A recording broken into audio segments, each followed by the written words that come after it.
Master minds commerce చదవాలనుకునే 10th inter విద్యార్థుల తొలి ఎంపిక. నమస్తే, వెల్కమ్ టు సుమన్ టీవీ. నేను మానస. రీసెంట్గా బాచుపల్లికి చెందినటువంటి సాఫ్ట్వేర్ ఎంప్లాయీ సీతారాం మరణానికి గల కారణాలు ఏంటి అనేది తెలుస్తోంది. భార్య ముగ్గురితో అక్రమ సంబంధం పెట్టుకోవడం వల్లే ఇలా తను ఆత్మహత్య చేసుకున్నట్టుగా కూడా తెలుస్తుంది. అసలు సమాజం ఎటుపోతుంది, వివాహ బంధం ఇలా అసలు ఎటు మలుపు తీసుకుంటుంది ఏంటి, భర్త అలాగే పిల్లలు ఉన్నప్పటికీ కూడా ముగ్గురు వ్యక్తులతో ఇలా భార్య ఉండడం వల్ల తను తట్టుకోలేక ఆత్మహత్య చేసుకున్నట్టుగా సూసైడ్ నోట్ అయితే మనకి 19 పేజీల సూసైడ్ నోట్ అయితే హస్బెండ్ రాయడం జరిగింది. అసలు దీని గురించి మాట్లాడదాం. మనతో పాటు ఉన్నారు హైకోర్టు అడ్వకేట్ నాగేశ్వరరావు పూజారి గారు. మాట్లాడదాం. లాయర్ గారు నమస్తే అండి.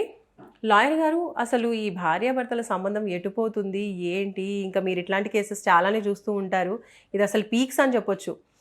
అండ్ ఎంతో ఎక్కువగా భార్యని ప్రేమించేటువంటి బాచుపల్లిలో నివాసం ఉంటున్నటువంటి సీతారాం బలవన్ మరణానికి కారణం భార్య అని ఇప్పుడు తెలుస్తోంది. 19 పేజీల ఆయన రాసి పెట్టారనమాట సూసైడ్ నోట్. అసలు ఏం చెప్తారు దీని గురించి మీరు? సమాజంలో అదే చెప్తున్నా కదా, మనకు సోషల్ పోలీసింగ్ అనేది తగ్గిపోయింది, ఇండివిజువాలిటీ అనేది పెరిగిపోయింది బాగా. ఎందుకంటే ఇప్పుడు ఆ కేసును కనుక మనం చూసినప్పుడు ఏమవుతుందంటే ఏంటంటే, ఇప్పుడు ఒక భార్య భర్త, 2 పిల్లలు, అవును, మంచి ఫ్యామిలీ, మనకు తెర మీద చూస్తే ఒక మంచి ఫ్యామిలీ. అవును. అట్లాంటి ఒక ఫ్యామిలీలో ఒక అమ్మాయి భర్తతోని కాకుండా చాలా మందితో ఒక ఎఫైర్ పెట్టుకున్నప్పుడు, ఓకే, ఈ ప్రశ్నించాల్సిన సమాజం ఎవరైతే ఉన్నారో, లేకపోతే ఇక్కడ 2 పద్ధతులు ఉంటాయి మనకు. ఒకటి, భర్త హ్యాండిల్ చేసుకోకపోవచ్చు దాన్ని, ఓకే, లేదా సమాజం పట్టించుకోకపోవచ్చు. 2 ఉండొచ్చు దాంట్లో. ఇప్పుడు భర్త హ్యాండిల్ చేయలేకపోవచ్చు అంటే ఏంటంటే, ఆ విషయాన్ని ఒక ఎక్స్పర్ట్ చేత కనుక దాన్ని చేసి ఉంటే కనుక. ఇప్పుడు ఎందుకంటే ఒక అమ్మాయి భర్త ఉండగా multiple affairs at a time పెట్టుకుంది అంటే ఎక్కడ లోపం ఉంది అనేదాన్ని మనం గమనించాల్సిన విషయం బాగా. అంటే ఆమెకి ఏమన్నా డిసీజ్ ఉందా, ఓకే, లేకపోతే ఆమె కావాలని పెట్టుకుంటుందా, అది ఏంది, దాన్ని what is the reason behind it అనేది చూడాలి. అంటే భర్త నచ్చకపోవడం అంటే కొంతమందికి ఈ సెక్షువల్ డిసీజెస్ కూడా ఉంటాయి, వాళ్ళ కోరికలు కూడా ఎక్కువ ఉండిపోతాయి, దాన్ని ట్రీట్మెంట్ చేయాల్సిన అవసరం ఉంటుంది, ఓకే. అక్కడ ఏంది, భార్య చెప్పాలా నాకు ఇట్లా అనిపిస్తుంది ఏం చేయాలని నన్ను అడగాల, లేదా భర్తన గమనించాలా, ఓకే. ఎవరు ఎన్ని చెప్పినా కూడా సోషల్ పోలీసింగ్ అనేది మన భారతదేశంలో లేకుండా అయిపోయింది.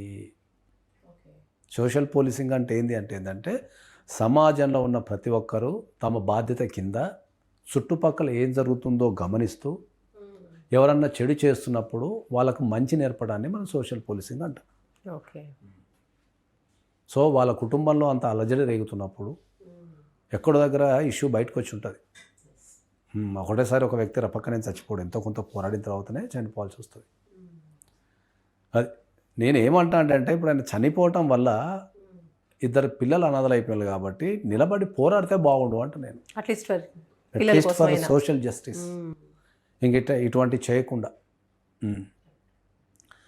కాబట్టి నేను ఒక విషయాన్ని అయితే చాలా స్పష్టంగా చెప్పదలుచుకున్నది ఏంటంటే, మీ భార్యలు కానీ, మీ భార్య కానీ భర్త కానీ ఎవరైనా సరే ఇల్లీగల్ కాంటాక్ట్ పెట్టుకున్నప్పుడు చాలామంది ఏమనుకుంటున్నారంటే చట్టంలో పోరాటానికి ప్రొవిజన్స్ లేవు, అంటే కాబట్టి వీళ్ళని ఏం చేయలేము, సఫర్ అవుతున్నాడు. ఈ కేసులో సఫర్ అవుతాడు, కొన్ని సందర్భాల్లో భార్య కూడా సఫర్ అవుతుంది.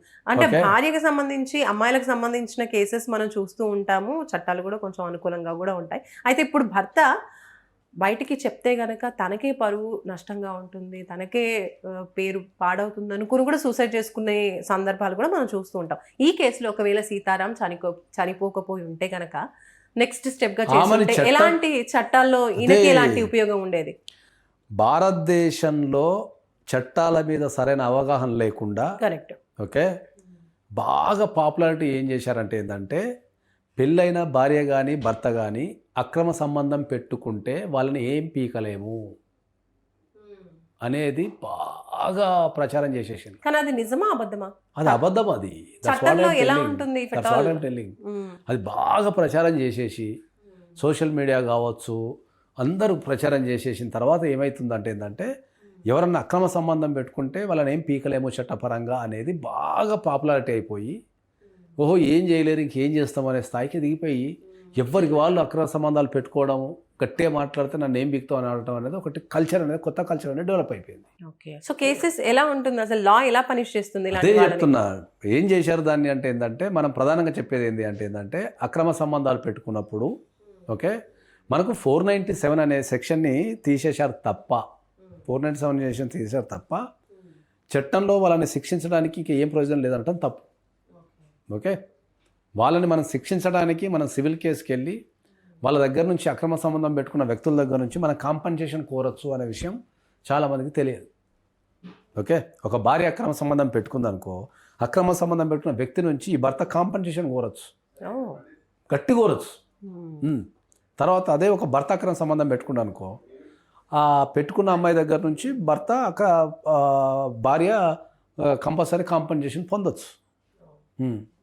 సో నేను ఏం చెప్తా అంటే ఏంటంటే, మనకు ఈ 497 తీసేయటం అనేది అయితే భారతదేశంలో చాలా తప్పు అంటే నేను చెప్తాను.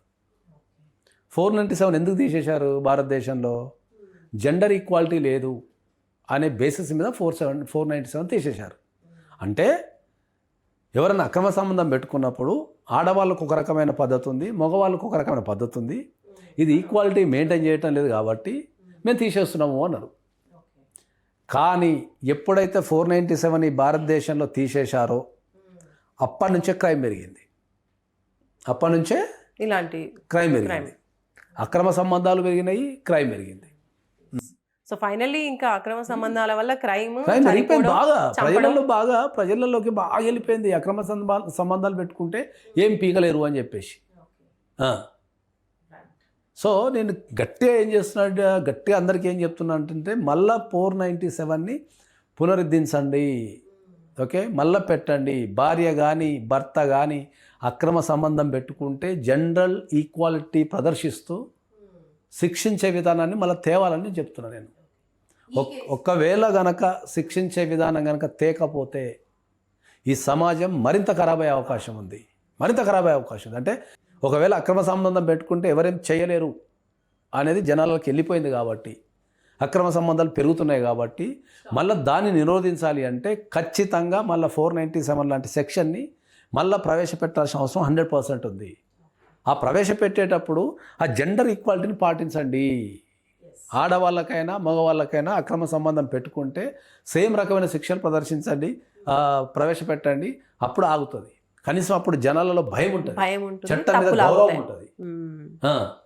ఇది గవర్నమెంట్ కానీ న్యాయ నిపుణులు కానీ కోర్టు పరిధిలో ఉన్న విషయం కానీ అయితే ఇమ్మీడియట్లీ దీనిపైన ప్రతి ఒక్కరు ఆలోచించి దాని మీద ప్రజలు ఉద్యమం చేసి ఈ అక్రమ సంబంధాలు పెట్టుకోకుండా ఈ సెక్షన్ని మనం పునరుద్ధరించాలని చెప్తున్నా ఈ కేసు సందర్భంగా.